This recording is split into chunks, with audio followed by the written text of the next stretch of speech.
Welcome to footballgameplan.com, where football makes sense. I'm Emery Hunt, the czar of the playbook. Mike McCarthy is the producer behind the boards. It's that time of the year where we go through all 32 teams with our 7-round mock draft. And before we get started, let's take a look at the mock draft rules.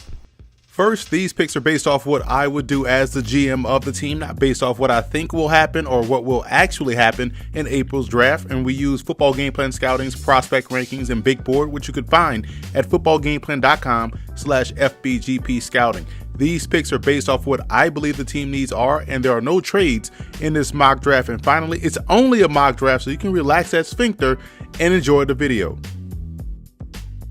The Cowboys draft kicks off in round 2, and what a way to start by adding Tristan Hill out of UCF. The former Knights star is extremely quick off the ball and has great athleticism, and also feels a need for a pressure player on the interior for Dallas. He'd be an ideal fit in my opinion.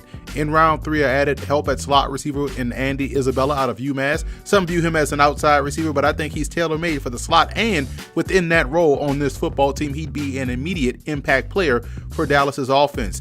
LJ Collier would provide solid edge presence for this defense. I thought he showed solid skills as a pass rusher and a run defender while at TCU. Rodney Anderson, when healthy, is a game breaker in the backfield, but because of freak injuries that he suffered in college, it makes him a question mark heading into the league. His game and overall situation honestly reminds me a lot of Robert Smith when he came out of Ohio State and starred for the Minnesota Vikings. In round 5, I went with combo safety Sheldrick Redwine out of Miami.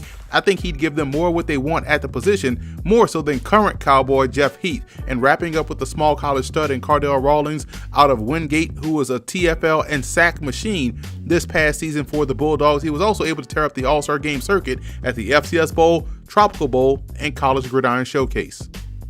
So that's a wrap here from the Football Game Plan Scouting Studios. I'm Emery Hunt, the czar of the playbook. Be sure to follow me on all of my social media accounts. Don't forget to check out and subscribe on iTunes, the Football Game Plan Podcast, where you can find our Scout Team podcast, which features a bunch of prospect interviews from the 2019 class. And as always, subscribe to the Football Game Plan Network, located at youtube.com/footballgameplan.